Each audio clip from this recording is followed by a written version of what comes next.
ಗೃಹಲಕ್ಷ್ಮಿ ವಿಚಾರಕ್ಕೆ ಸಂಬಂಧಪಟ್ಟಂಗೆ ಹಣ ಸರಿಯಾದ ರೀತಿ ಫಲಾನುಭವಿಗಳು ಸ್ವಲ್ಪ ಒಂದೆರಡು ಏರಿಯಾನಲ್ಲಿ ಸ್ವಲ್ಪ ನಿಧಾನ ಆಗಿದೆ.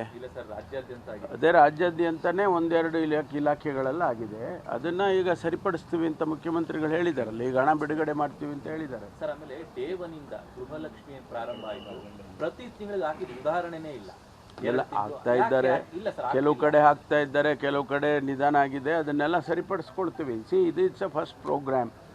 ನಾವು ಇದನ್ನು ಭಾಳ ಏನೋ ಒಂದು ಫ್ಲ್ಯಾಗ್ಶಿಪ್ ಪ್ರೋಗ್ರಾಮ್ ಥರ ಈ 5 ಗ್ಯಾರಂಟಿನ ಕೊಡೋದ್ರಲ್ಲಿ ಕೊಟ್ಕೊಂಡು ಬರ್ತಾ ಇದ್ದೀವಿ. ಒಂದೆರಡು ಬಾರಿ ನಿಧಾನ ಆಗಿದೆ, ಇಲ್ಲ ಅಂತಲೂ ಹೇಳೋದಿಲ್ಲ. ಅದನ್ನು ಸರಿಪಡಿಸ್ಕೊಂಡು ಮುಂದೆ ಎಲ್ಲ ಸಿಸ್ಟಮೆಟೈಸ್ ಮಾಡ್ತೀವಿ. ಚುನಾವಣೆ ಸಂದರ್ಭದಲ್ಲಿ ಮಾತ್ರ ಗ್ಯಾರಂಟಿ ಇರುತ್ತೆ, ಆಮೇಲೆ ಉಳಿದ ಸಮಯದಲ್ಲಿ ನೋ ಅದೆಲ್ಲ ಇಲ್ಲ. ನೋಡಿ, ಚುನಾವಣೆಗೆ ಏನು ಹೇಳಿದ್ವೋ ಅದನ್ನು ಇಂಪ್ಲಿಮೆಂಟ್ ಮಾಡಿದ್ದೀವ ಇಲ್ವಾ? ಸ್ವಲ್ಪ ನಿಧಾನ ಆಗಿರ್ಬೋದು. ಈ ಫೈನಾನ್ಷಿಯಲ್ ಇದನ್ನು ಮಾಡುವಾಗ ಸ್ವಲ್ಪ ನಿಧಾನ ಆಗಿದೆ. ಎಷ್ಟು ಲಕ್ಷ ಕೋಟಿ ಅವರು ಬಿಲ್ಗಳು ಬಿಟ್ಟೋಗಿದ್ರು ಹಿಂದಿನ ಸರ್ಕಾರದವರು.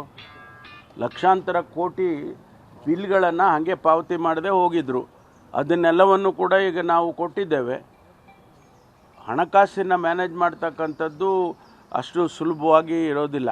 ಅದನ್ನು ಮ್ಯಾನೇಜ್ ಮಾಡಿಕೊಂಡು ಇಲ್ಲಿವರೆಗೂ ಯಾವುದೇ ಓವರ್ ಡ್ರಾಫ್ಟಿಂಗ್ ಮಾಡದೆ ಹಣಕಾಸಿನ ವ್ಯವಹಾರವನ್ನು ಮಾಡ್ಕೊಂಡು ಬರ್ತಾಯಿದ್ದೀವಿ. ಸ್ವಲ್ಪ ಹೆಚ್ಚು ಕಡಿಮೆ ಆಗುತ್ತೆ. ಅದನ್ನು ನಾನು ಜನರಲ್ಲಿ ಮನವಿ ಮಾಡಿಕೊಳ್ತೇನೆ, ಸರ್ಕಾರದ ಪರವಾಗಿ ಅದನ್ನು ಸರಿಪಡಿಸ್ಕೊಡ್ತೇವೆ ಅಂತ.